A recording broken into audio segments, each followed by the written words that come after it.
우리는 압살롬이 반란을 일으켰다는 소식을 듣고 다윗 왕이 황급하게 예루살렘 성을 떠나 피신하는 모습을 보았어요.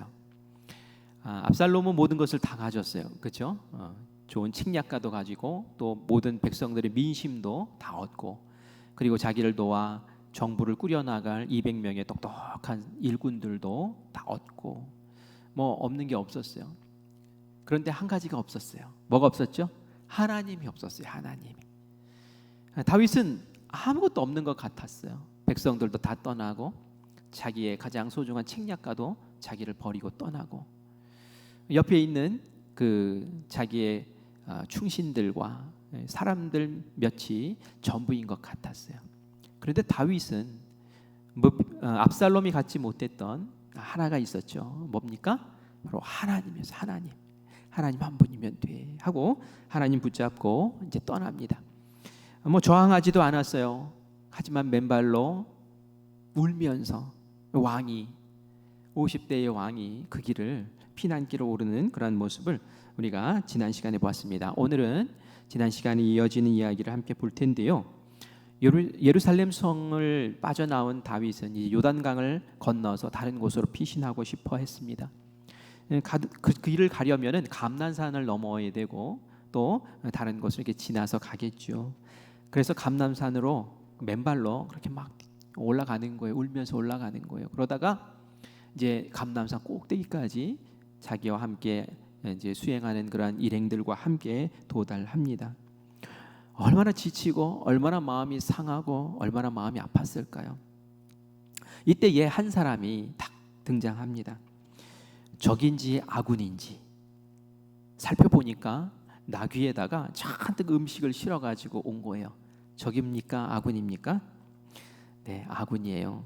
보니까 떡 200개, 건포도 100송이, 과일, 포도주 해가지고 정말 맥이 빠지고 힘이 없는 이들에게 단비 같은 그런 선물, 음식을 가지고 온 거예요.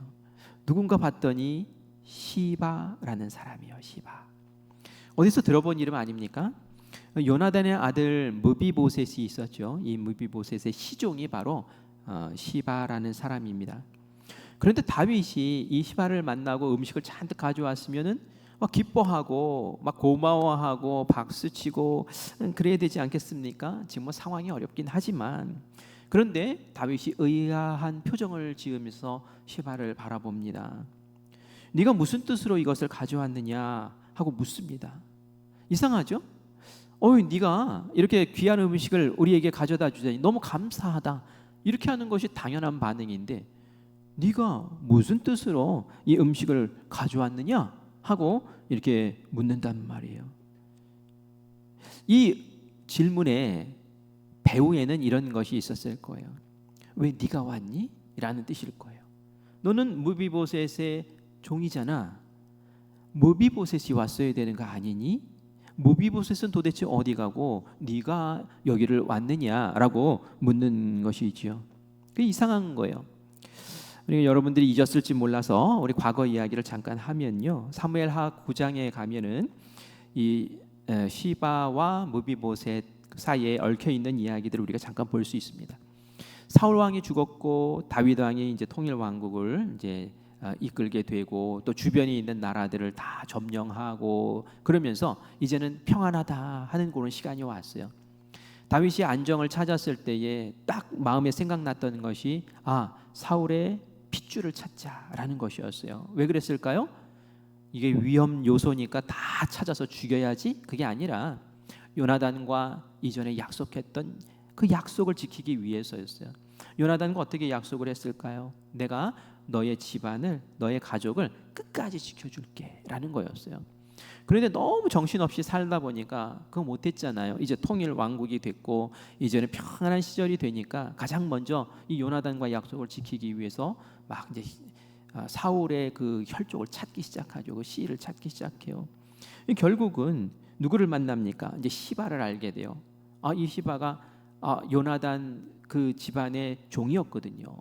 네가 아느냐라고 했더니 압니다. 딱 한 사람이 살아 있습니다. 누구냐? 무비보셋이라는 요나단의 아들입니다. 그런데 예전에 피신을 하다가 그 유모가 땅에 떨어뜨려 가지고 다리를 저는 불구가 되는 그러한 일이 벌어졌고, 다윗 왕께서 이렇게 왕위에 오르신 다음에는 혹여나 보복이 올까 두려워서 저 시골에 처박혀서 은둔하며 지내고 있습니다 라고 이야기를 하는 거예요. 그러냐 해서 그를 불러다가, 무비보셋을 불러다가 무비보셋과 이야기를 하고 이제 그 자초지종을 이야기를 쫙 해주지요. 근데 말이죠, 이 시바라는 종이잖아요. 그런데 엄청 잘 사는 거예요. 뭐 식구도 엄청나고 재산도 엄청난 거예요. 왜 이렇게 종이 부자일까요? 그것은 요나단 가문이 이렇게 망하고 무비보셋까지 도망가 살고 있으니까 그 재산을 이 시바가 다 차지해 버린 거예요. 그리고 그것을 자기 것인 양 그렇게 굴려가고 있었던 거죠. 이 종이 아닌 거예요. 그래서 다윗이 얘기하죠. 무비보셋을 네가 섬겨라. 너 종이잖아. 재산 무비보셋 다 바쳐. 그러면서 재산을 네가 관리하고 무비보셋 가족을 잘 챙겨라. 그리고 무비보셋 너는 나와 왕의 식탁에서 매일 같이 밥을 먹자. 왕자로 대해주겠다는 거예요. 이런 엄청난 사랑을 부어줬어요, 무비보셋에게. 그런데 무비보셋이 이 다윗이 어려울 때 나타나지를 않네요. 뭐 다른 사람들은 다윗 왕이시여 우리가 어디를 가든지 쫓아가겠습니다 하면서 예루살렘 성을 나가는 다윗을 막 쫓아다니는데, 막 따라가는데, 그런데 이 무비보셋 콧배기도 안 보이는 거예요. 오히려 그 종 시바가 음식을 잔뜩 차려가지고 온 거예요. 다윗의 마음이 좀 서운했죠. 그래 물어보는 거예요. 무비보셋은 도대체 어디 있느냐 하고 이 시바에게 묻습니다. 그러자 3절과 같이 대답해요. 우리 3절 같이 읽어볼까요? 시작. 왕이 이르되 내 주인의 아들이 어디 있느냐 하니 시바가 왕께 아뢰되 예루살렘에 있는데 그가 말하기를 이스라엘 족속이 오늘 내 아버지의 나라를 내게 돌리리라 하나이다 하는지라. 이게 무슨 말인가요? 무비보셋은 예루살렘에 계속 있기를 원한다는 거예요. 안 떠나겠다는 거예요. 왜냐하면은 지금 이스라엘 사람들이 반역을 일으켜가지고 다윗 왕을 쫓아내고, 예전에 사울 왕이 가지고 있었던 이 나라와 이 땅과 왕의 권세를 무비보셋인 유일한 그 혈족인 왕족인 무비보셋에게 주려고 하는구나 라고 생각을 하면서, 그런 말을 하면서 예루살렘에 있습니다 이렇게 얘기하는 거예요. 그 이야기를 다윗이 들었을 때 마음이 어땠겠어요? 억장이 무너지는 것 같았을 거예요. 내가 무비보셋에게 어떻게 해줬는데, 그 시골 변방에 그 처박혀 있는 너를 내가 불러다가 너 그 다리도 어려운 그 장애 있는, 그래서 좀 살기도 퍽퍽한 너를 불러다가 내가 왕족의 그 식탁 위에 앉혀놓고 왕자처럼 대접을 했는데 모든 재산을 회복시켜주고 이렇게 했는데 네가 그럴 수 있나 하는 이 배신감이 막 치밀어 오르는 거예요. 여러분 그런 말 아시죠? 어려울 때 친구가 진짜 친구라고. 저도 어려워 본 적이 있잖아요. 어려워 본 적이 있는데 정말 어려워 보니까 친구가 이제 누구인지 보이더라고요. 이 진짜 친구구나 이제 보이더라고요. 근데 무비보셋이 안 나타나는 거예요. 다윗이 많이 속상했어요. 근데 여러분 시바의 말이 사실일까요? 아니죠. 벌써 아시는 분은 아니에요. 고개를 막 흔드시는데 아니에요. 다윗이 속은 거예요. 홀딱 속아 넘은 거예요. 그래서 이 다윗이 뭐라고 얘기합니까? 4절과 같이 얘기해요. 같이 읽읍시다. 시작. 왕이 시바에게 이르되 무비보셋에게 있는 것이 다 내 것이니라 하니라. 시바가 이르되 내가 절하나이다. 내 주 왕이여 내가 왕 앞에서 은혜를 입게 하옵소서 하니라. 아멘 아멘. 이전에 시바에게 있었던 그 재산을 다 무비보셋에 줬잖아요. 돌려줬잖아요. 그거 다시 다 돌려서 시바 네가 가져라 라고 그렇게 말해버린 거예요. 순간 무비보셋의 재산은 다 날아가 버리고 알거지가 되는 일이 벌어지는 것을 우리가 보게 됩니다. 다윗이 너무 상심했어요. 그죠? 무비보셋에게 확인하지 않아요. 그죠?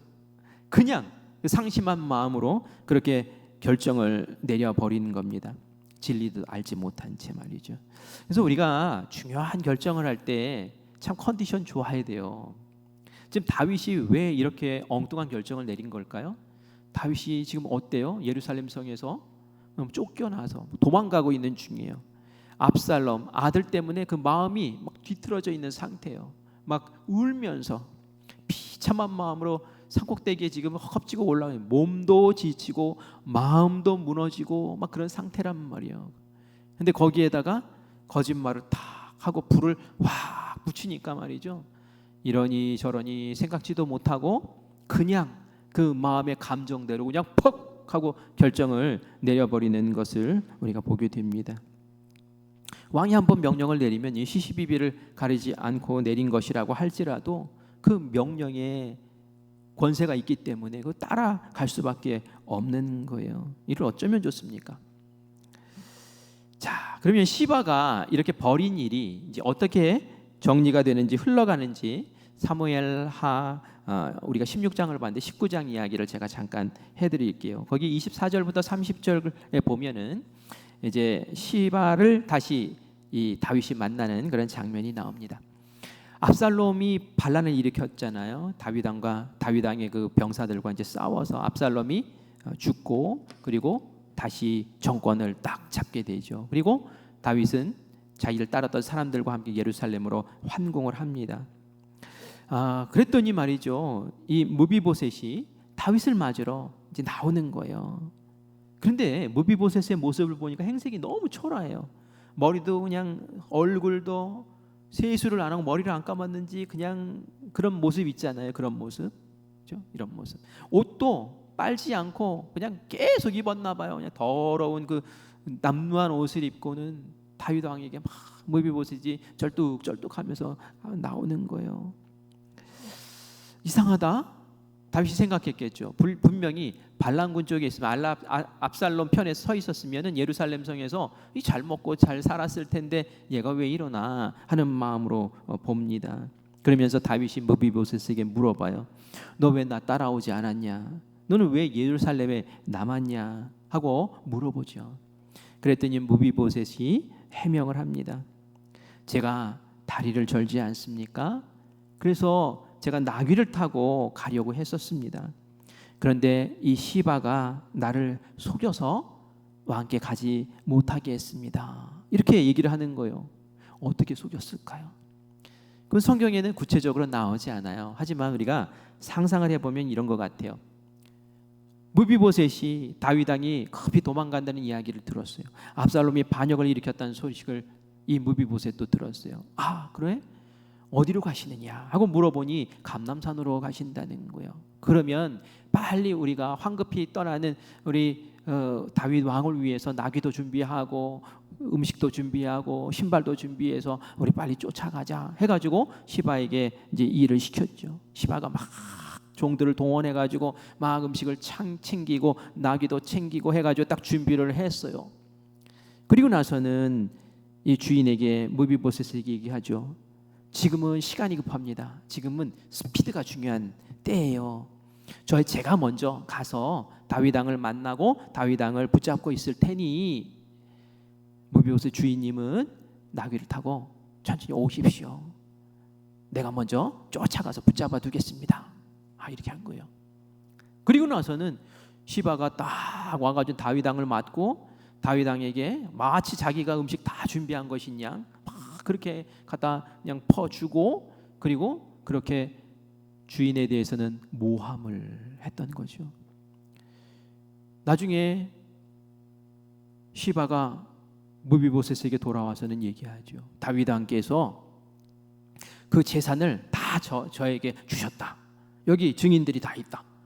이렇게 말하니까 무비보셋은 뭐 변명도 할 수도 없고 어떻게 뒤집을 수도 없고 그냥 황망한 마음으로 다윗 왕이 오시기까지 그렇게 기다리고 있었던 거죠. 이 얼마나 딱한 일입니까? 다윗이 이야기를 딱 듣는 순간 아차 싶은 거예요. 그때 내가 무비보셋에게 확인만 했어도 내가 그때 마음이 상하고 막 육신은 지치고 그래가지고 그냥 성급하게 한 사람의 이야기만 듣고 벌컥 얘기를 했다가 지금 이거 엉망을 내가 만들어놨구나 하는 그런 생각이 들었던 것이죠. 어떻게 다윗이 했을까요? 시바 저 녀석 그냥 나를 속이고 주인을 능멸하고 저거 당장 목을 잘라라, 아니면 곤장을 쳐라, 이렇게 했을까요? 제 마음 같아서는 딱 그랬으면 좋겠어요. 여러분 마음도 그렇죠? 주리를 틀어라 막 이러고 싶지 않습니까? 그런데 말이죠, 다윗이 그렇게 하지 않아요. 다윗이 어떻게 얘기합니까? 내가 이르노니 너는, 무비보셋 너는 시바와 재산을 절반으로 나눠라, 이렇게 하는 거예요. 참 속상해요. 제가 무비보셋 입장에는 속상해요. 속상해요. 다윗이 왜 이렇게 했을까요? 다윗도 시바의 잘못을 알죠. 나 속였구나라는 거 알죠. 하지만 이미 자기가 왕의 명으로 뱉어놓은 말이잖아요. 그렇지만 절반을 돌려줘라 하는 말은 내가 그때 잘못했다라는 그러한 표현이기도 해요. 그리고 시바가 결국 속이기는 했지만 자기가 가장 어려울 때 압살롬에게 가서 붙지 않고 그 많은 음식물을 챙겨서 자기한테 왔던 그 공도 이제 인정을 해준 것이죠. 무비보셋의 이야기를 들었을 때 어땠을까요? 서운했을까요? 속상했을까요? 이 무비보셋 참 대단한 사람이에요. 어떻게 합니까? 저는 재산 필요 없습니다, 이렇게 얘기해요. 그냥 왕이 이곳에 돌아오신 것만으로도 저는 충분합니다 라고 그렇게 이야기합니다. 참 무비보셋 순진해요. 너무 순진해요. 이렇게 순진해도 되나 이런 생각이 들 정도예요. 그런데 저는 이 순진함도 문제라고 생각을 해요. 무비보셋이 아쉬운 점이에요. 왜냐하면은 너무 순진하니까 시바한테 당하잖아요. 이 영악한 시바한테 당하지 않습니까? 이용당하는 거예요. 오늘 우리가 앞부분에 이 시바에 대한 이야기를 봤는데 이 사건을 통해서 좀 교훈을 얻기를 바래요. 우리가 이제 신앙생활 같이 이렇게 어울려서 하지 않습니까? 또 세상 사람들도 같이 어울려서 같이 살고요. 사람들이 각양각색이고 다양해요, 그죠? 그런데 시바 같은 사람도 있어요. 영성이라고는 전혀 없어요. 뭐 하나님이고 뭐고 별로 의식하지 않고 그냥 살아요. 오직 무엇으로 사는 사람? 처세술로 사는 사람이 있어요. 처세술로 사는 사람. 내 목표를 달성하기 위해, 내 이익을 달성하기 위해서라면 거짓말도 아무렇지도 않게 하고, 모함도 아무렇지도 않게도 하고, 좋은 관계를 깨가지고 그 관계를 깨어짐 속에서 내 이득을 취하고, 회개라고는 전혀 없고, 결국은 어떻게 됩니까? 다 드러나게 되잖아요. 다 들통나게 되잖아요. 정말 하나님이 싫어하는 모습, 그죠? 하나님이 싫어하는 사람의 부류예요. 마귀가 좋아하는 사람의 부류. 이런 사람도 있어요. 이거 어떻게 해야 됩니까? 회개해야죠. 회개해야죠. 주님 만나고 주님 말씀 가운데서 회개해야죠. 우리 성도님들 가운데는 이런 시바와 같은 유형의 성도님 없기를 바랍니다. 없어야 돼요. 처세술로 사는 거 아니에요. 그리고 다윗에게도 배울 점이 있어요. 뭡니까? 성급하게 판단하면 안 되겠구나. 성급하게 판단하면 안 되겠구나. 최근에 집사람하고 같이 TV를 보다가 솔로라는 그런 프로그램이 있더라고요. 이렇게 남자 여자 이렇게 아시나요? 저만 아나요? 예. 나와서 이렇게 막 하는데 말이죠. 서로 이 사람이 누구를 마음에 두고 있어 뭐 이렇게 하다 보니까 막 엉켜가지고 서로 막 좋아했던 사람들 막 다 산산이 깨지고 막 이런 일이 벌어져요. 그러면서 한 사람이 그 지혜롭게 얘기를 하더라고요. 모여봐. 지금 이야기가 와전되고 오해되고 뭐 이렇게 되고, 그래서 당사자에게 듣는 것이 제일 지금 필요해 하고 얘기를 하더라고요. 듣는 귀가 있어야 돼요. 지금 이 다윗이 어땠습니까? 그냥 그 처세술에 능한 시바의 이야기만 딱 들었잖아요. 이러면 안 되는 거예요. 이러면 안 되는 거예요. 이 사람의 얘기도 듣고 저 사람의 이야기도 듣고 또 하나님의 말씀도 듣고 하면서 그 안에서 잘 해결해 나가야 되죠. 내 몸이 피곤하고 내 영이 피곤하고 내 마음이 피곤할 땐 더 조심해야 돼요. 안 그러면은 내가 이리 휘청 저리 휘청 하면서 엉뚱한 결정을 내릴 수 있기 때문에 그렇습니다. 다윗을 통해서 우리가 다시 배워야 될 필요가 있죠. 무비보셋은 어땠습니까? 순진하게만 하고 사특한 사람에게 막 당해버리죠. 그래서 예수님도 제자들에게 그런 말씀을 주셨어요. 마태복음 10장 16절 말씀 우리 같이 읽겠습니다. 마태복음 10장 16절 말씀. 제가 안 줬나요? 제가 읽어드릴게요. 보라, 내가 너희를 같이 읽습니다. 시작. 보라, 내가 너희를 보냄이 양을 이리 가운데로 보냄과 같도다. 그러므로 너희는 뱀같이 지혜롭고 비둘기같이 순결해라. 아멘. 그래요. 우리가 비둘기같이 순결해야 돼요. 순전해야 돼요. 착해야 돼요. 그 마음이 깨끗하고 순전해야 돼요. 그런데 말이죠, 바보 같으면 안 돼요. 어리숙하면 안 돼요. 뱀 같은 지혜로움으로 악한 것이 틈타지 못하게, 악한 것에 휘둘리지 못하게 그렇게 해야 될 줄 믿습니다. 그래요. 여러분, 이 이야기를 통해서 나의 이야기가 아닐까 하는 생각도 해보셔야 돼요. 내 안에 누가 있나? 내 안에 혹시 시바가 있나? 내 안에 무비보셋이 있나? 내 안에 다윗의 모습이 있나? 그런 게 있다면 오늘 이 시간 다시 한번 잘 정비하고 주님 앞에 바로 서기를 간절히 바랍니다. 제가 한 사람 더 이야기를 하려고 하는데요, 시므이라는 사람 이야기를 하려고 해요. 5절부터 14절에 나오는데요, 이제 감람산에서 시바에게 음식을 딱 챙겨받은 이 다윗이 이제는 바후림이라는 곳을 지나서 요단강으로 가려고 합니다. 이 바후림이라는 지역에 딱 도달했을 때 이 지역은 베냐민 지파 사람들이 사는 지역이었거든요. 이 베냐민 지파가 누구냐면은 사울 왕이 속해 있었던 지파가 베냐민 지파예요. 그런데 그곳에서 시므이가 딱 등장을 합니다. 그리고 나서는 이 시므이가 다윗을 그렇게 저주하고 욕을 퍼붓는 거예요. 이 시므이라는 사람은 이 베냐민 지파에서 또 리더십을 가지고 있는, 영향력 있는 사람이었어요. 그리고 사울의 어떤 친족 가운데 한 명이었어요. 그러니까 다윗이 쫓겨난다는 소식을 듣고 와가지고 다윗에게 막 저주를 퍼붓는 거예요. 왜 그가 이렇게 화가 났는지 우리 8절 말씀 같이 읽어보겠습니다. 사울의 족속의 모든 피를 여호와께서 네게로 돌리셨도다.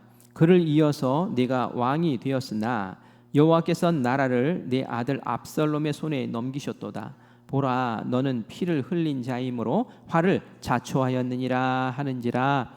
아멘. 아멘. 시므이는 그런 얘기를 하는 거예요. 다윗이 사울 집안의 사람들을 다 죽였다는 거예요. 다 몰락시켰다. 네가 장본인이야? 라는 거예요.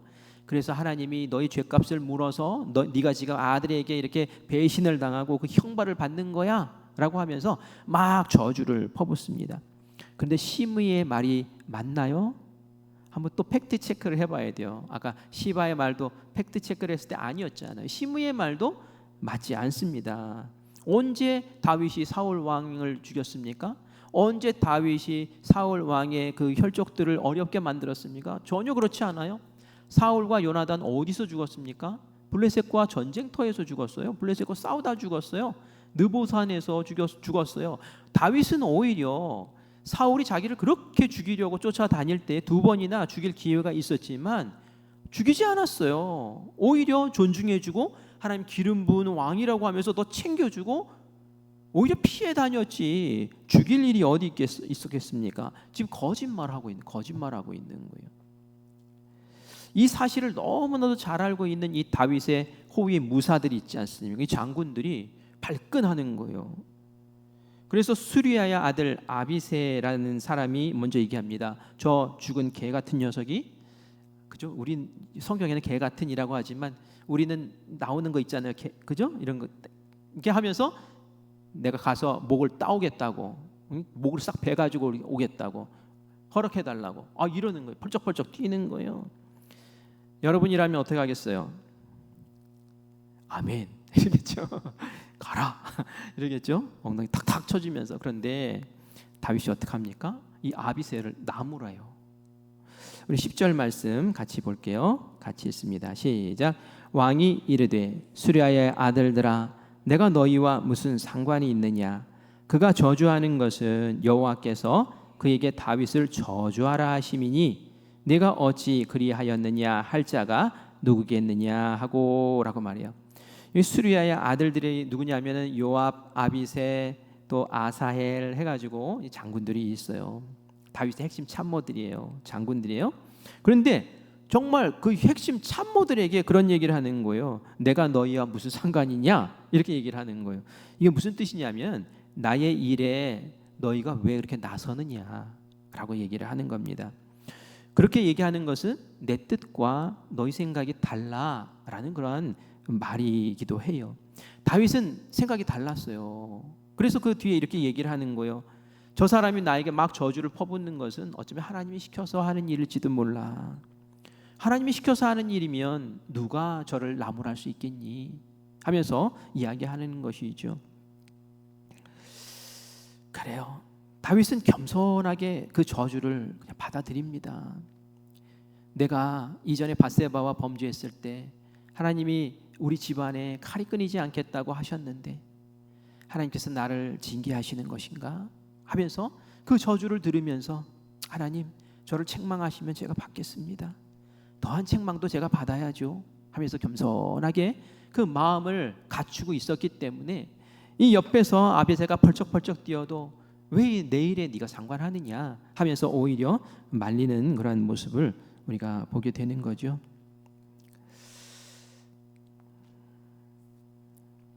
다윗은 그런 생각을 했을 거예요. 저 사람이 아무리 나를 저주를 해도 이 저주가 나에겐 통하지 않아 라는 그런 마음도 있었을 거예요. 왜냐하면 그 저주는 잘못된 판단에 의해서 하는 저주잖아요. 다윗은 사울 죽이지 않았어요. 그런데 사울 죽였다고 하면서 자꾸 저주를 하는 거예요. 이거 얼마나 잘못된 저주입니까? 그 저주가 통할까요? 잠언 26장 2절 같이 읽겠습니다. 시작. 까닭 없는 저주는 참새가 떠도는 것과 제비가 날아가는 것 같이 이루어지지 아니하느니라. 아멘. 잘못된 저주, 까닭 없는 저주, 이유 없는 저주, 자기 마음대로 하는 저주는 말이죠, 능력이 없다는 것을 이야기하는 거예요. 그래서 남들이 저주한다고 두려워하지 마세요. 정말 내가 죄를 지었고 그 죄 때문에 내가 저주를 받는다면은 모르겠지만 자기 분하다고, 자기 안 알아준다고, 자기 속상하다고 막 저주를 퍼붓는다고 그 저주가 들어지는 게 아닙니다. 그때 우리가 해야 되는 말이 있어요. 어떻게 될까요? 애들이 하더라고요. 반사 이러면 그게 그쪽으로 가요. 반사. 속으로 그렇게 하세요. 누가 나를 그렇게 욕을 하고 나를 그렇게 아닌데 막 흉을 막 험담을 잡고 막 이러면 막 속으로 반사 그렇게 하세요. 여러분 그 말에 상처받지 마세요. 그런 저주는 나에게 통하지 않아 하면서 그렇게 마음을 좀 지키셨으면 좋겠어요. 다윗은 그렇게 저주를 받으면서도 믿는 구석이 있었어요. 그 믿는 구석이 누구냐? 바로 하나님이었죠. 12절 말씀 같이 읽어보겠습니다. 시작. 혹시 여호와께서 나의 원통함을 감찰하시리니 오늘 그 저주 때문에 여호와께서 선으로 내게 갚아주시리라 하고. 아멘. 얼마나 주변 사람들 속상해요. 다윗도 속상하죠. 내가 아닌데 왜 저렇게 저주를 하나 하면서 원망할 수 있지만 원망도 안 하고 그냥 꾹꾹 참고 눈물 흘리는, 마음 아파하는 그 모습을 하나님도 지켜보시면서 아이고 불쌍해라 하면서 다윗을 챙겨주실지 않겠냐 하면서 그렇게 말하는 그런 모습을 봅니다. 뭡니까? 판단은 하나님께서 하세요 하고 하나님께 다 맡겨드리는 거예요. 누군가가 나를 탁 했을 때 나도 탁 맞받아치면 어떻게 됩니까? 거기서 뻥 터지는 거예요. 그런데 다윗은 어떻게 해요? 팍 쳤을 때 그냥 싹 받아들이고 하나님 알아서 해주세요 이렇게 맡기는 거예요. 그런 사람을 누가 대적을 합니까? 내가 막 쳐도 꼼짝을 안 하는데, 그죠? 이게 이 다윗이 이 지독한 사람과 싸운 방법이었어요. 자, 그러면 우리 시므이도 그 뒤에 어떻게 됐는지 한번 볼게요. 다윗이 이제 승리를 하고 예루살렘 성으로 싹 돌아옵니다. 바후림이라는 곳에 또 도착을 했어요. 왔던 길 또 거꾸로 돌아가니까 요단강을 건너 바후림에 딱 도착했어요. 그때에 누가 제일 먼저 쫓아나왔을까요? 바로 이 시므이가 막 그냥 버선발로 막 쫓아나옵니다. 그리고 나서는 다윗에게 딱 엎드려 절을 하면서 다윗 왕을 막 영접을 하는 거예요. 이렇게 영접합니다. 우리 사무엘하 19장 19절 20절 말씀 같이 읽겠습니다. 시작. 왕께 아뢰되 내 주여 원하건대 내게 죄를 돌리지 마옵소서. 내 주 왕께서 예루살렘에서 나오시던 날에 종의 패역한 일을 기억하지 마시오며 왕의 마음에 두지 마옵소서. 왕의 종 내가 범죄한 줄 아옵기에 오늘 요셉의 온 족속 중 내가 먼저 내려와서 내 주 왕을 영접하나이다 하니, 자기가 무슨 짓 한지 아는 거예요. 그죠?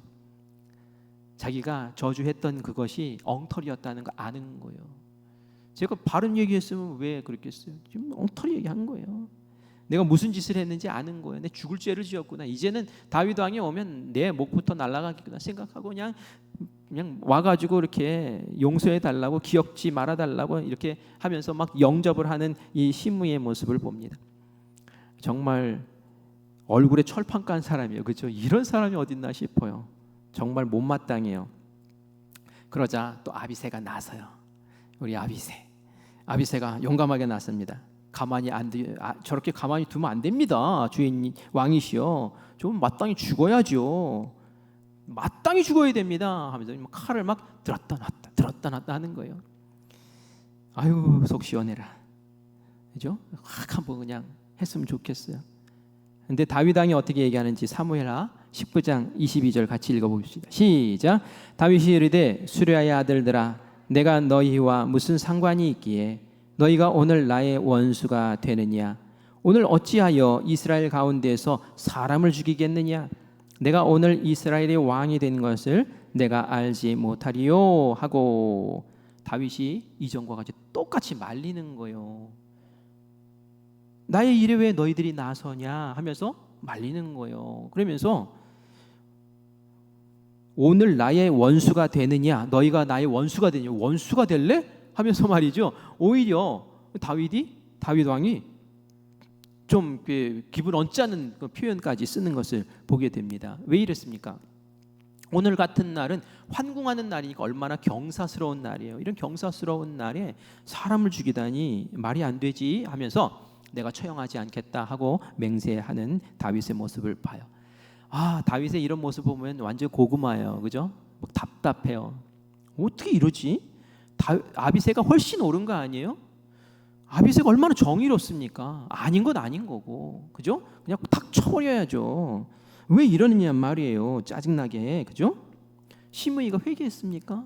회개한 거 아니잖아요. 변명한 거지, 그죠? 변명한 거지. 이게 무슨 회개예요? 저런 걸 살려두다니 정말 속상해요. 그런데 다윗이 왜 그랬을까요? 다윗이라고 속상하지 않았을까요? 다윗이라고 안 미웠겠어요? 얄밉죠. 저런 거 저기 있어야 되나 막 이런 생각 들었겠죠. 그런데 다윗은 왕이잖아요. 왕이기 때문에 더 큰 것을 보는 거예요. 나라 전체를 보는 거예요. 지금 다윗이 왜 압살롬을 피해서 도망갔습니까?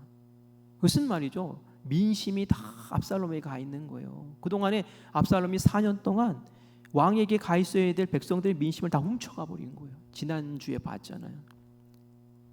그런데 지금은 민심을 얻어야 되는 상황인데 이 시므이라는 사람을 그 자리에서 죽여버리면 어떻게 됩니까?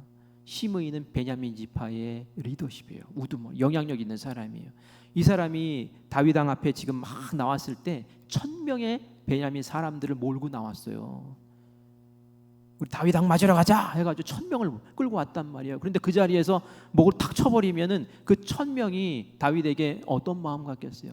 우리도 이런 마음 갖지 않겠어요? 그 다윗은 나라 전체의 그림을 보면서 지금 이렇게 통합과 화해할 시간이지, 지금 저 사람을 죽여서 뭐 이렇게 할 시간이 아니야 라는 그런 마음이 있는데, 아비새는 그냥 들썩들썩 하면서 이거를 어떻게 하면 좋지 막 이러면서 말이죠, 이러고 있는 거예요. 그러니까 다윗이 얼마나 마음이 답답하겠어요. 우리가 말이죠, 의로움도 있고 또 정의도 있고 하나님의 말씀 가운데서 내가 옳다고 생각하는 것도 있어요. 그런데 말이죠, 더 생각해 봐야 돼요. 기도해야 돼요. 정말 이렇게 하는 것이 하나님의 뜻인가? 이것이 정말 큰 것까지 생각하는 것인가? 아비새도 하나님의 사람이고 의로운 사람 아니에요.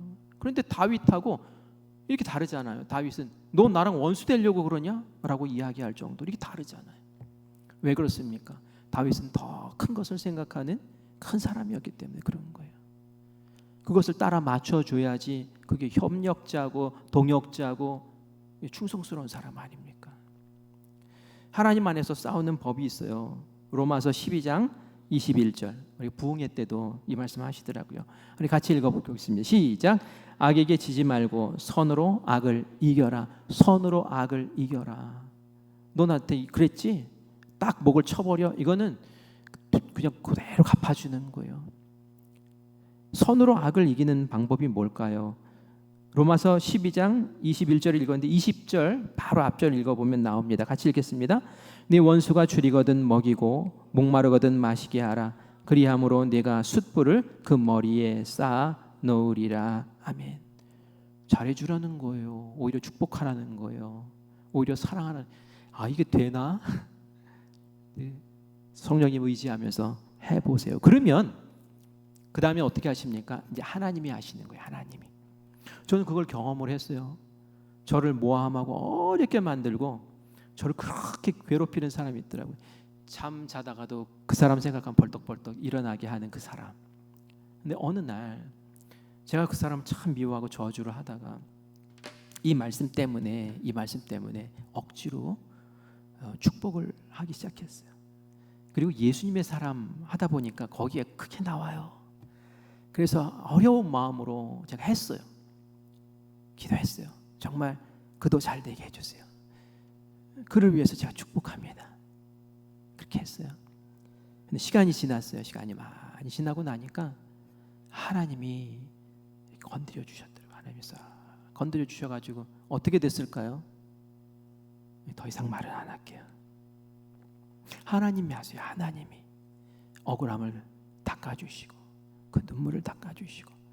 예수 믿는 사람과 세상 사람이 사는 방법이 다른 거예요. 근데 우리가 예수 믿습니다 하면서 세상 사람들과 똑같이 하고 예수 믿습니다 하면서 교회에서 똑같이 하고 그러면 아닌 거예요. 그게 뭐예요? 세상과 다를 거 없죠. 다윗은 하나님의 나라를 이끄는 사람이잖아요. 그러니까 하나님의 방법이 뭔지, 하나님의 말씀이 무엇인지, 그 옆에 있는 참모들과 의견이 달라도 그들을 설득시키며 하나님 방법으로 하나님 나라를 꾸려나가는 다윗의 모습을 봅니다. 우리 그렇게 살았으면 좋겠어요. 이 길이 십자가의 길인 건 맞아요. 하지만 주님 앞에서 인정받고 칭찬받는 복된 길인 줄 믿습니다.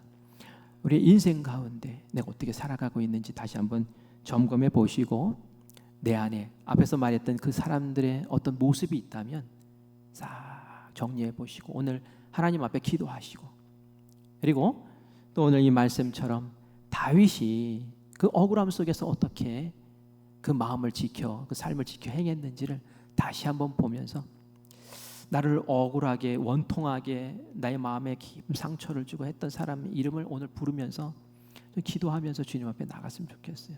그 상처 붙잡고 아이고 이러지 말고 하나님 이 사람이 저에게 상처를 줬는데 제가 더 이상 미워하지 않기 원합니다 하면서 그 안에서 자유함을 누리고, 그리고 나서 하나님께 맡기세요.